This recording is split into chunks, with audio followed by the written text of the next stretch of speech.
welcome to the stage Alex Peters from Reckitt, and we'll keep in the same category around sustainability. Hi, Alex. Oop, you need to go off mute. We almost made it through the 10 finalists without having to say that. I was the one, eh? I hope you hear me now. Yeah, we can hear you now. Can you just confirm that you can control the slides, please? It looks like I do, so I'll begin by first of all thanking everyone here for the chance to share, but also thanking those who've led on this journey, especially our team in Turkey and the partners we've worked with. Today, I'm actually the spokesperson for many champions of sustainability. Water shortages are a substantial problem today, and one that we only expect to keep growing. In fact, the United Nations estimates 3/4 of the world will be affected by drought by 2050, and we all have to get more sustainable in our water usage to help address this. The United Nations Sustainable Development Goals mark sustainable water management and the availability of water as a key challenge for the future. And today, my intent is to share how we're working to help address this. The Reckitt Global Finish brand for dishwashing is playing a part in helping consumers join this fight against water shortages by educating about the importance of water conservation and by enabling people to adopt water-saving behaviors. We already knew that using the dishwasher saved water when compared to hand washing. But what we've learned on the research journey I'm going to talk a little bit about today was that there's a particular habit, rinsing the dishes before they go into the dishwasher. Today, I'm going to share some details on how we're working to change that behavior, which uses unnecessary water, by asking people to skip the rinse, with a focus on Turkey, where this journey began for us. We're especially proud of the role of our product in enabling this fight. The product itself is designed to work without that need to pre-rinse, and we activate through the brand to bring the water-saving messages to life. We know that there can be a disconnect between what people say and what they actually do. And this is especially important when we talk about sustainability, where there tends to be a larger gap. This highlights the importance of having robust and trustworthy data to understand the reality. We considered 4 phases, from understanding behavior today and the size of the issue it causes, through using behavioral research to learn how we could change behavior, to using those learnings to drive behavior change in the real world, and robustly measuring the impact it had and leveraging that to build some totally unique activations that can drive further change. So I briefly lay those out from left to right here, and I'm going to talk each of those points through.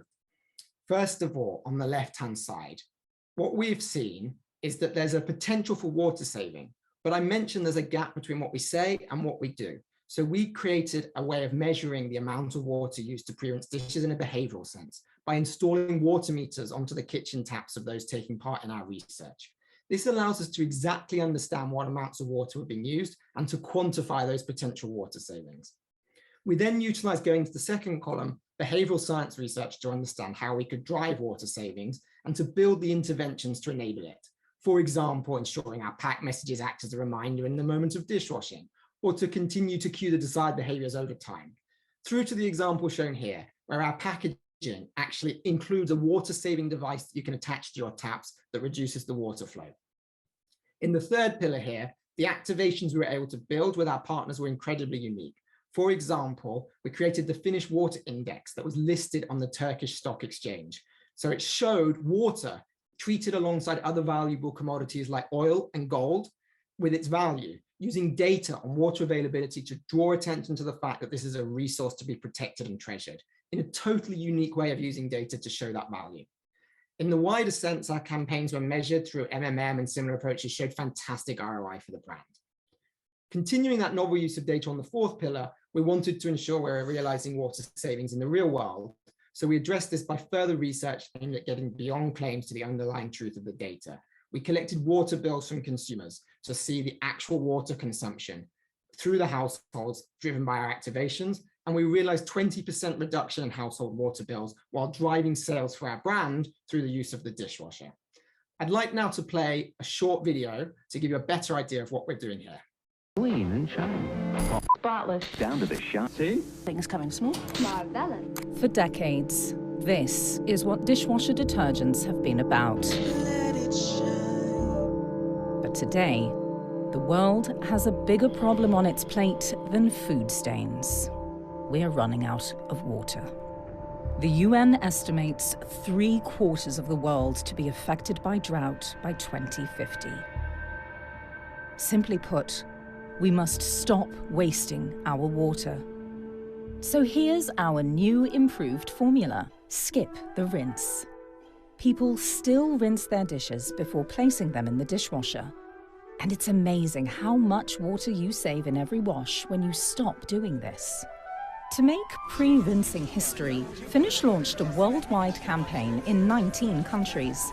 The global movement grew with several unconventional local campaigns, from helping farmers to cope with drought, to turning minarets and fountains into media, from Disney and Nat Geo collaborations to saving olive trees, from hacking an economic forum to bringing a lake back from the dead, and from creating an index making people recognize water's value to convincing millions to sign our pledge. All in the name of conserving the world's water. As a result, brand scores changed across the globe.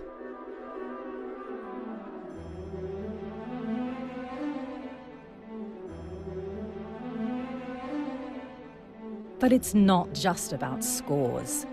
Our lead shifted the whole category towards real impact in society.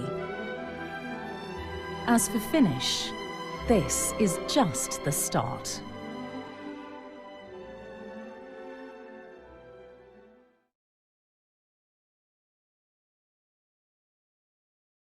All right, so my final slide, just aiming to bring that all together. We think that the unique and powerful usage of consumer data and the advanced analytics to show the real impact we could have bridges the gap between what people say and what they actually do to bring real behavior change here and bringing scale to our ambitions, from quantifying the water usage in new and unique ways through to creating new activations and innovations that show how Finish is making a difference in the world. Let me close now by saying thanks once again for the opportunity and to open up for any questions. Thank you so much, Alex, for that. Are there any questions from the jury? Sharon. Hi, so thank you. That was a brilliant presentation. And I think sorry, I'm just going to take out this unmute button. There we go. What I feel really comes across is the tangibility of the proposition on the brand. So the brand really lived that and the campaign brought that across. And then that functional aspect of having those water meters and bringing that through to the consumer. So you've mentioned, and it mentions in the video, you want to take this further, you want to kind of have longevity. What was the kind of the key thing around the customer experience that you thought really cut through? So it was the one thing that's going to drive this forward, and then where you're going to take this next, because you launched it in lots of countries. Obviously, it continues to be an ongoing issue. So where next? Yeah, so the first one, from the experience point of view, what we're really asking people to do is to skip a step in their normal process. For us, that's easier than doing the step. Oftentimes when it comes to sustainability, we're asking you to do more. We're asking for an extra thing that's an extra piece of work you have to do. But for us here, the opportunity was, let's try and find some stuff that's realistic, that people will actually change their behavior. And by asking them to do one less thing and providing them the tools and using the behavioral science elements to find the best ways to enable that, what those barriers might have been, what the opportunities to trigger the change were, has allowed us to continue to refine that message, which kind of brings me on to answering the second point. We need to continue to be sophisticated in how we take what is essentially here partly a campaign and turning it into a real world movement and real world change.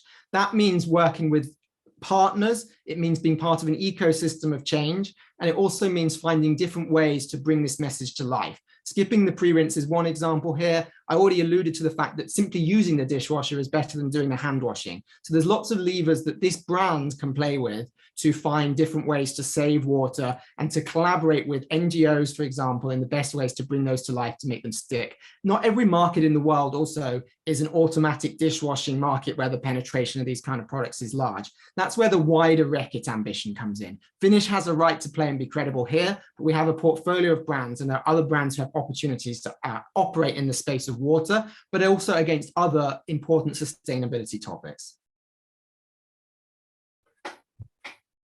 Excellent. Thayer? Isn't there a risk, though, in terms of the analytics where you've looked at tap meters to measure, that by picking an SDG that is save water, you're actually diverting away from other SDGs, such as use less electricity and energy because your focus is singularly on one element? No, I think it's a really great question.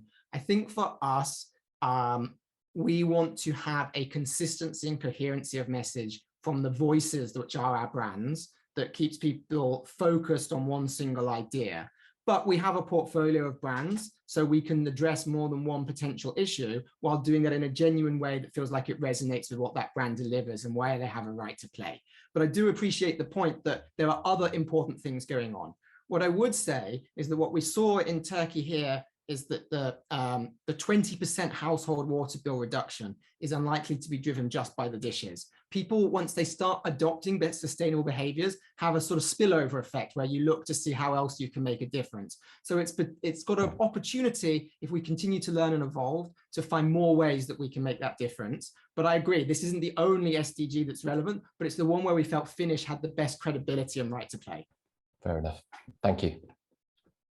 Thank you so much, Alex, for that. Thank you. Next time my wife yells at me for not rinsing the dishes before putting it in the dishwasher, I now have a rationale for that. So I appreciate it, Alex.